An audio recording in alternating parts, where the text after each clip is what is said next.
Welcome, beautiful people, to season 2, episode 8 of Jahmi Roc's Jottings. This seriously silly space for intentional musicology, sonic joy, and the kind of reggae insight that'll keep your mind rocking and your thoughts swaying. I'm your host, Jahmi Roc, aka Racquel Bernard.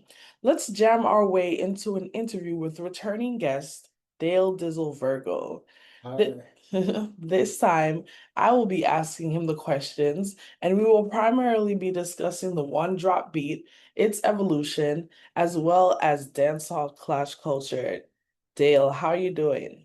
I'm doing good, actually. I'm How are you glad to hear. doing? I'm doing well also. Thanks so much for asking. Nice. So let's jump right into this thing. In my research on reggae, I've been getting a lot of questions about the one drop beat. So, you, a skilled musician, drummer, producer, entrepreneur, all of these things, engineer, I would love to hear from you with all of your background and experience. What is one drop, and how has it evolved? What is the one drop beat? The one drop beat is basically the foundational reggae drum pattern that is used in reggae music. You know, it's a groove. It's a groove. It's, you know, it is clearly defined by the bass drum and the rim shot being played on the third beat. you know. There's some controversy whether it's the third or the second and fourth beat, because of the understanding of the counting of the measure. Um, the easiest way to understand it, or people have been explaining it, is that it's on the third beat where you count one, two, three, four, you know? So you go one, two, three, and four. And on the third beat is where you have the bass drum and the kick being played. In the right sense, it should be one and two and three and four and. That is the correct counting of it, as a drummer. Um, and also when you're writing the music as well, it works better that way. But you know what I mean? There are different ways of interpreting it. And people have varied ways of explaining the music and the theory of it as well. But for explanation purpose, it's on the third beat. And you described it to me at a lot of the time about it's being the koch. Can you Yeah, the explain what the patch koch is is? basically all right. So one drop is that beat, whereas a normal back beat would have the bass drum on the first beat, where you have boom, two, three, four, boom, two, three, four. We have the bass on the first beat and the snare on the third beat. The change with the one drop is you have the snare on the third beat, or the snare is replaced with a rim shot. But instead of the bass going on the first beat, it goes on the third beat. What kind of feel that gives you? That gives you this laid back feel, whereas, it is smooth coming in it. It is, grooving to boom, boom. So it gives you this kind of dropping feel, you Mm-hmm. know? And that dropping feel could be regarded as a catch, Mm-hmm. or that catch could be like, when you think about a catch, a catch is, in Jamaica, a catch is, when you're catching on something, you're leaning on something, you're laid back on something, so that's why we refer to it as a catch, you know. The explanation of the word catch emphasizes the feel of how it should feel, you know. So it's not just playing at one, two, two, two. No, it's a more laid back groove on the third beat. Mm-hmm. Yeah. Okay, so walk me through beat by beat. And of course, again, I do want to acknowledge that you might say that the quote unquote correct counting is one and two and three and four and making the koch actually land on the two and the four in those respects, but we are going with the popular other counting, which is just a straight 1, 2, 3, 4. So going with that counting, um, take me through exactly what is happening on each beat. All right. So I want you to count. And let's do it the simple way, all right? I'm not confused about it. Let's count to 4. All right. We're going to count to 4 very slowly. So let's do it. All right, let me start it and then you come on. Let's go. 1, 2, 3, 4. 1, 2, 3, 4. 1. All right, so 2, 3. to count properly, let's count properly like up to 4. So 1, 2, 3, 4, 2, 2, 3, 4, 3, 2, 3, 4, 4, 2, 3, 4. Now let's repeat. All right, so let's do that count and you do that. And I'm gonna clap. I'm gonna clap on the 3rd beat, all right? Okay. All right, so let's go. Okay. 1, 2, 3, 4, 2, 2, 3, 4, 3, 2, 3, 4, 4, 2, 3, 4. Cool. You see that groove? I mean, you can already feel the beat, right? Right. And the laid backness of it, you know? So now, say my clap is the rim shot, you know? Okay. Also, my clap would also be the bass drum. Okay. So let's go again. Let's stomp on there. Let's go again. Let's count again. Okay. 1, 2, 3, 4, 2, 2, 3, 4, 3, 2, 3, 4, 4, 2, 3, 4. All right. Sounds familiar? It sounds familiar. I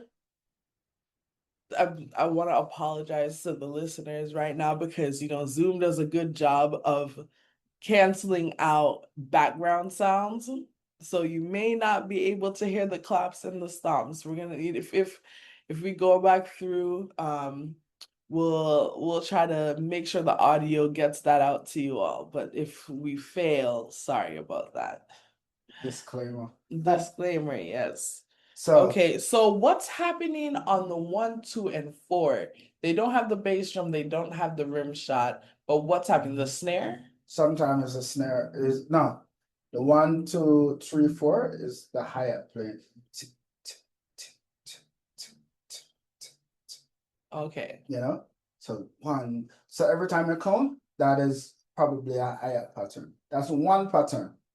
You have other patterns, you know, if I had time to a drum set, I could show you. Where you have swing patterns in between that. Tick, tick, tick, tick, tick, tick, tick, tick, tick, tick. I have that Bob Marley's drummer, Carlton Barrett, you know, he has a special hi-hat pattern that he uses, like tick, tick, tick, tick, tick, tick, tick, tick, tick, tick, tick, tick, tick, tick, you know, using the open hi-hat, you know. So the one drop, one of these days, I'm gonna do a demonstration, I'm sure. But the one drop is a basis of 90% of the reggae songs and the reggae beat patterns, you know. And the feel of it came from nabbing the drumming, the feel of nabbing the drumming, you know, and that feel because reggae evolved. Reggae evolved from mental to ska to rocksteady to dancehall, not rocksteady to reggae, then to dancehall. You know, reggae evolves, but also within the evolution, there are various influences that influence the sound specifically. Yeah. You know, in the time of the Rastafarian movement in the 60s, 70s, you know, you had Rocksteady, you know, in the 70s, you know, Bob and Peter Tosh and a lot of them were doing reggae. And, you know, they were heavily influenced by the Rastafarian movement. And that ever influence also was attributed to Nyabingi drumming. Right. That gave it that kind of feel, that little laid back feel with drums and the syncopations in between, you know, like you know? Right. So one drop drumming is just, and also on stage, sometimes you have percussions playing, Nyabingi drums, and you have drummers, you know, playing that same pattern, one drop pattern. some songs that have that pattern. One song that is a really good example is a song by Bob Marley, "Feel It in the One Drop." You know that song? Feel it in the one drop. No, that's Tara Riley. Oh, Uh, Bob Marley said, "Feel it in the one drop." okay. No, no, no, no, no, no, no. Yeah. Mm-hmm. I'm making a one stop. I don't know the words, so don't judge me. I'm a drummer, not a singer. But yeah, that song is a very good pattern. No Man No Cry is another one drop pattern. Mm-hmm. Different tempos. Okay. Another one drop pattern is One Love, Okay. you know. And to different, we're just using Bob as an example. Um, One thing I want to cut you for a second though. So on one track, you may have a one drop beat going right in the drum kit, the drum set, right? But you're saying that there can also be percussion on stage doing Naya Bingy drumming yeah, simultaneously, yeah. and those lock in with each other. Yeah. I like to do that in my productions, you know. Okay. I love to put nabbing in your drums because it emphasizes the feel. Also, the feel of the nabbing your drum, is felt like in the organ patterns and then the guitar patterns and all of that, you know. Hmm. Like in a one drop, there are certain things that are fundamental to one drop. So to start a one drop beat, that pattern that was spoke of earlier, you start with that, and then um you put a nice bass line that grooves with that. For the bass guitar. Yeah. Hmm. And then after you have the bass line, that's drum and bass, which is a fundamental of reggae music and the fundamentals of one drop, because some one drop songs and some dub songs only have drum and bass. It's the most Hmm. important part. Drum, bass, and vocals sometimes. When you're on stage performing and the artist said, "Da boys," Yeah. and when I said "da boys," that's the drum and bass and probably the guitars just playing some guitar licks that's affected and echoed, and Yeah. give it that dub sound. I'd have to show you some live examples one of these days. Hmm. But one drop music. So we'll talk about the drum and the bass. Bass needing to have that distinct, reggae bass line sound. And also the guitar is important. You have a guitarist that's usually played now. They call it strecke. Strecking. Yeah. And that a lot of people like to say, "Oh, this is where the name reggae came from, strecke," you know? Reggae, strecke, there's a lot of different things out there. Other people say, okay, they sang a song called Do the Reggae, and that's where the name reggae came from. That's a whole other topic. But yeah, strecke, where, Is that the upstrum? like chick, chick, chick, chick, Uh-huh. chick, I will thank you for teaching me that term. I'll put it in my strecke. dissertation because I always call that the reggae upstrum. Aha, that's the strecke. That's the Or the strecking streck. or the I streck. call it streck. People call it strecke. People call it chop. There are other names for it as well. But the Okay. most no noticeable name is strecke. How do you spell that? Strekker. Something like that, huh? Whatever way you want to spell it. Okay, strecking. Yeah. So, and then another part of one drop is you have the organ that's Okay. either playing a shuffle or a bubble. Two Okay. different patterns that's played depending on the type of reggae song or one drop song. Mm-hmm. And we're focusing on one drop because let's say one drop is basically a subset of reggae. Let's call it that. That's one pattern in reggae because there are reggae songs that are not one drop. Right. One drop in feel, but the pattern is not one drop. Yeah. Like a reggae song like Flex. You know Who's that flexed song? by? Flex by was it Macabre? Okay. Yeah. Flex, time to have sex. Uh-huh. You know? Mm-hmm. That's a reggae song, you know? Mm-hmm. It was Flex by Cabra or Shaba. I think it's by Cabra. All right, so we're checking on that. All right, so I like how you're framing everything, teaching us that, the one drop Yeah, is Flex in was by Cabra. right. So then the one drop is in 90% of reggae songs, but there are exceptions in that 10%, like Flex Yeah, by Capra. yeah. And there's other songs that we can go through a list of songs that there's another pattern called steppers. Right. Like for example, a song like Exodus Mm-hmm. or Jamming, Mm-hmm. whereas you have the drum pattern is a straightforward bass drum pattern. So what happens now is with the straightforward pattern, it's like you have quarter notes in between, tripleted quarter notes or swing. It's playing a swing. So it's playing a pattern like on the hi-hat of tick, tick, tick, tick, tick, tick, tick. And then the bass drum is playing a straightforward bass drum, which is like boom, boom, boom, boom, boom, boom, boom, boom. And the snare is still on the third beat. Okay. So the difference between that and one drop is that you have a straight bass drum pattern going. Mm-hmm. 4 beats to 1 bar. Right. So let's go back. We were talking about reggae. So we're talking about organs before we went to. So with the organ now, you have shuffle and bubble. Mm-hmm. Bubble is usually a more lower frequency we are playing the organ, Mm-hmm. where it's more the organ is tuned for the lower octaves and the lower frequency and around it's more rounded. So you have a pattern that goes like this, you know? Uh-huh. And then the shuffle is more done on the higher frequency of the organ where it's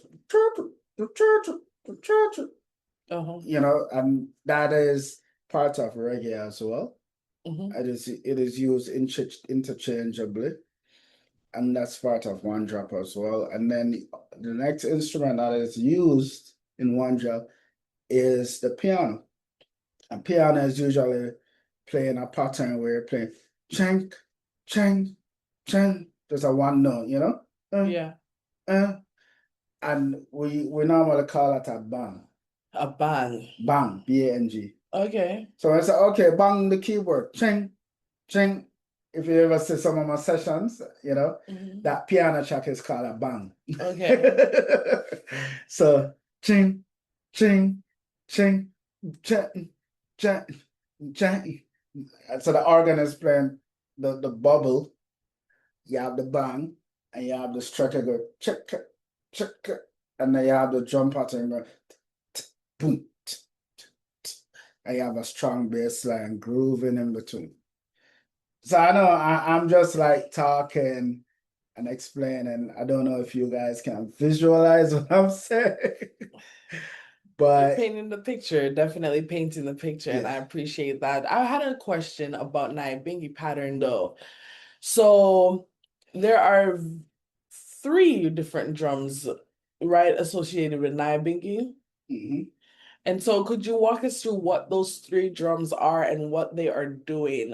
And I know, of course, there's improvisation in Nyabingi, but like, what is the kind of bass pattern going on there? So first of all, Nyabingi was born out of, direct influence by our African ancestors. So is many other forms of music in Jamaica, indigenous to Jamaica. Mm-hmm. Another noticeable form of music is mento. Right. Mento is indigenous to Jamaica. Mento is calypso. What mento is to Jamaica is calypso. Different ways of playing. In Jamaica, mento music was played by musicians playing a rumba box, a marimba box that's playing a bass. They're playing a drum, sometime a repeater or a funde or a djembe.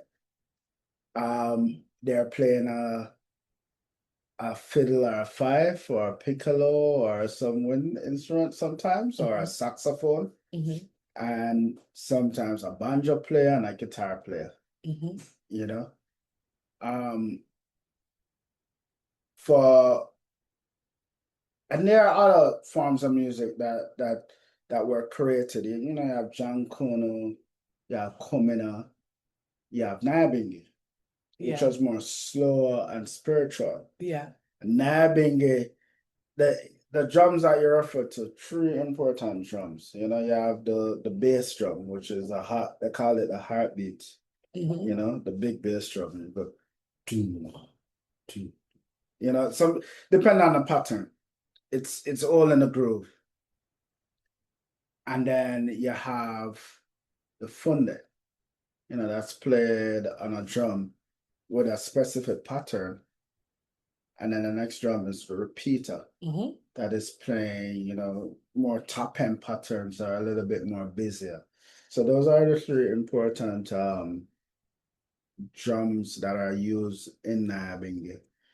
In reggae music, though, sometimes, you know, those are put against, you know, the reggae songs. And sometimes, you know, like reggae came up at a time when music was being more modernized, you know, when it was being more electrified, you know, bass guitars and all of that. And, you know, guys started to tour more. So they had to find, you know, easier ways of, you know, touring, you know, maybe instead of having a whole Nyabingi section, you have one percussion man that is playing multiple patterns, either, you know, a tambourine, a shaker, you know, a couple of drums there, you know. Yeah.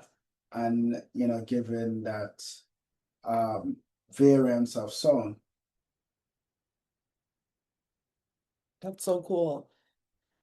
All right, so you've taken us through a lot of different levels of, you know, understanding what reggae sounds like, what it is. We, you know, spent some time talking about one drop, but we also spent some time talking about what the bass guitar is doing, what the guitar is doing, what the organ is doing, what the keyboards are doing, and all of these things working together as one. Now, to really hone in some more on the drumming, who would you say are some of the architects of reggae drumming? Architects of reggae drums. I mean, most notable people, you know, you have Housemaut, you have you have Sly from Sly and Robbie, and you have Carlton Bart. Those are my three favorite, you know, and the most influential for me, you know. Carlton Bart played drums of Bob Marley, you know. He had his very iconic hi-hat pattern, you know. Sly from Sly and Robbie produced a lot of music over the years, you know, and he has a stamp on his sound and also his style of playing reggae music, you know. And the Horsemouth is another legendary drummer who's been around from way back, you know. Yeah. You know, who has played some really, really, you know, important songs. And then, you know, my teacher, big up my teacher, Devon Richardson, you know. Nice. Played for Dennis Brown and We the People Band, you know. He's a very iconic drummer as well, who taught me a lot. That's awesome. Big up to all the legends. Big up to all the legends. And one of the things I was hoping you could elaborate on is like one drop means and refers to something specific in reggae, but what happens to one drop as dancehall evolves? What is one drop in a dancehall setting? All right, so you know, Toots have a song called 5446, that's my number. Give it to me one time, give it to me two times, So you know, when I'm going, give it to me one time, you know, that one drop thing, you know, became a thing in dancehall.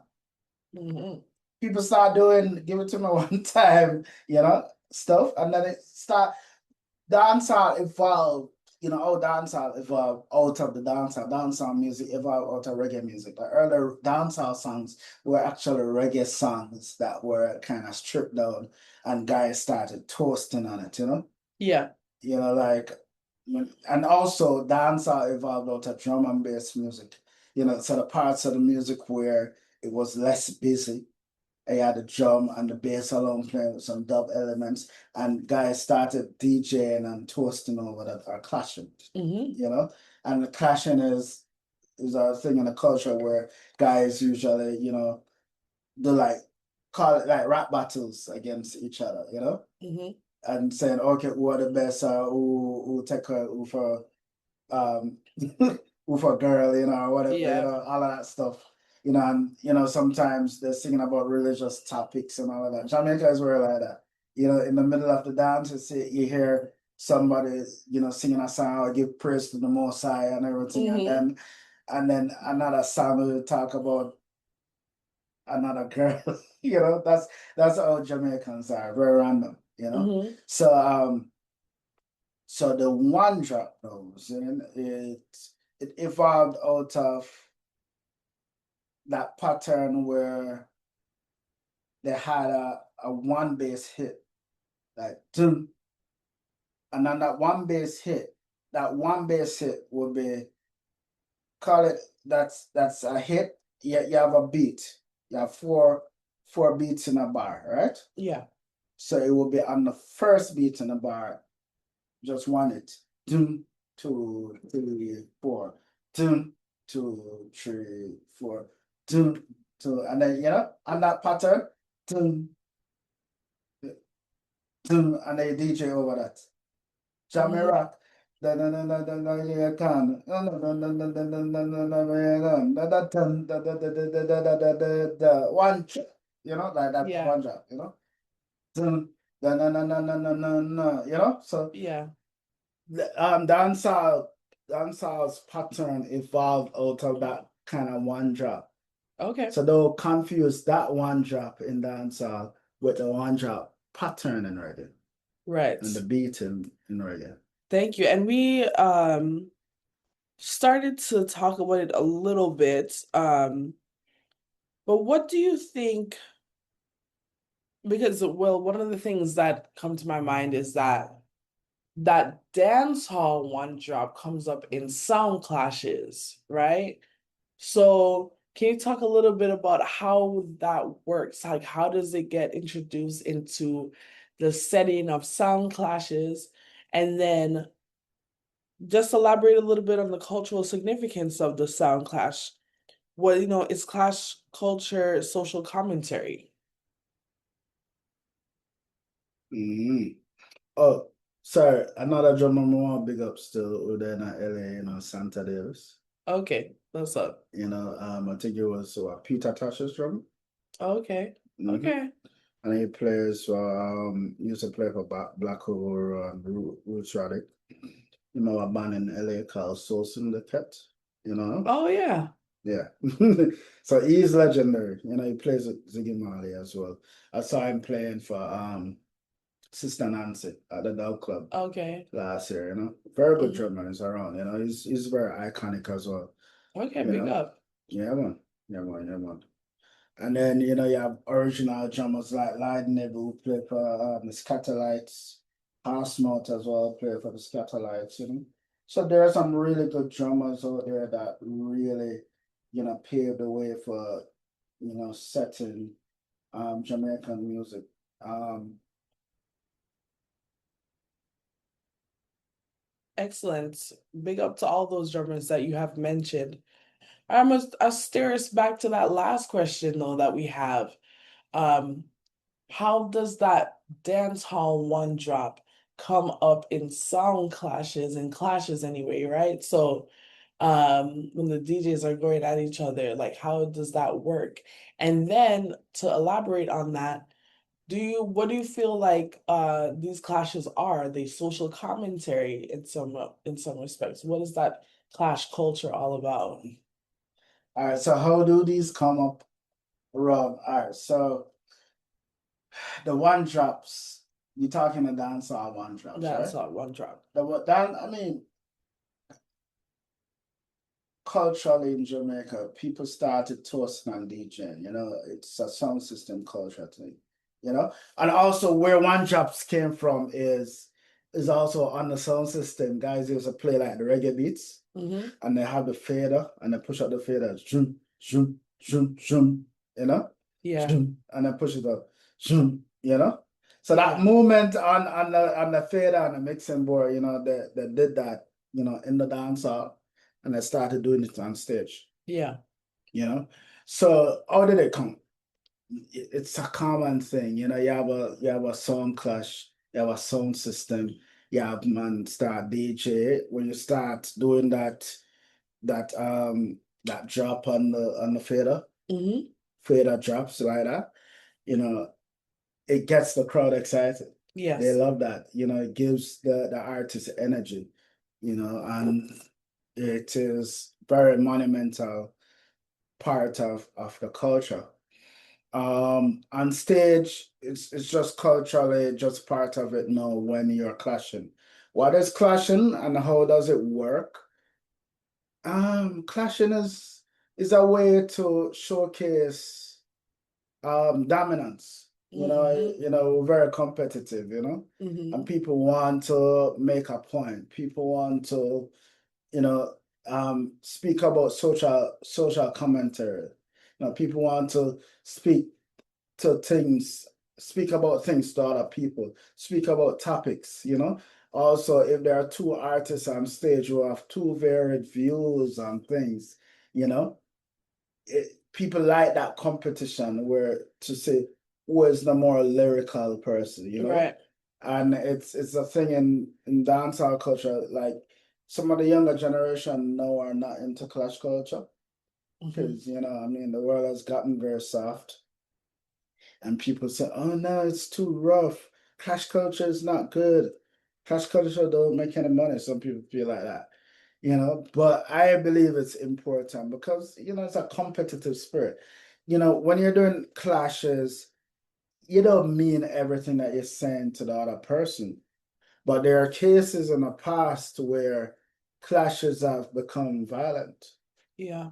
So that has added to the pushback against clash culture. One noticeable incident was in Sting. I think it was Sting 2012. Was it 2012? Where you had, no, it wasn't 2012, it was earlier than that.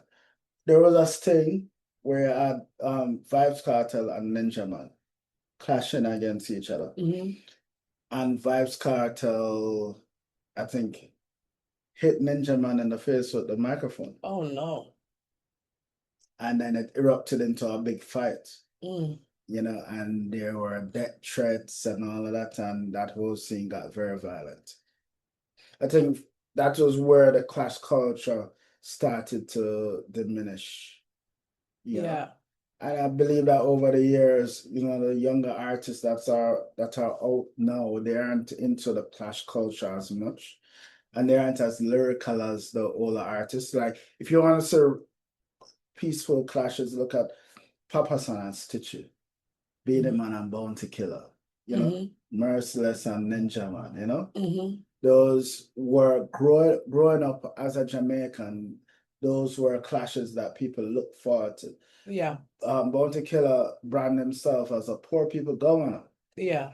So you would be clashing about, social commentary and things. And, he's clashing also not only to the person that is there, but also with the crowd. Right. Speaking out against things, emphasizing topics, emphasizing their dominance, emphasizing that they are the king. There's a recent thing in dancehall where there's an argument about who is the king of dancehall. Right. Vybz Kartel versus Beenie Man. That's a whole lot of debate for another time. But these are the things that fuel the clash culture. There are artists that are into the clash culture. Like for example, maybe Sean Paul. That's not his thing. I don't even think I even remember Shaggy clashing. Jamaican music is very diverse. unfortunately, the diversity is not pushed, you know? Mm-hmm. It is not promoted. It's not looked on. It's not studied. It's not emphasized. It's not celebrated. Most times people want the same thing from everybody, Yeah. you know? So, but given what is there and the culture that is there, there's an underlying vibe, you know. So speaking about the social commentary is important and battles, just like in hip hop, you have rap battles, right? Mm-hmm. And that's very similar to clashes, Right. you know, where like the Eminem 8 Mile video where he's rapping against a guy, Yeah. he's going at him hard. Yeah, that happens in dancehall. Right. And I grew up, you had mixtapes that were going out where you had, artists, create songs going at each other on the same beat, Yeah. and that was a part of dancehall culture that, growing up, I was very excited about. Excellent. Thank you so much. I know we could go on and on about this, but we're gonna cut the episode right here.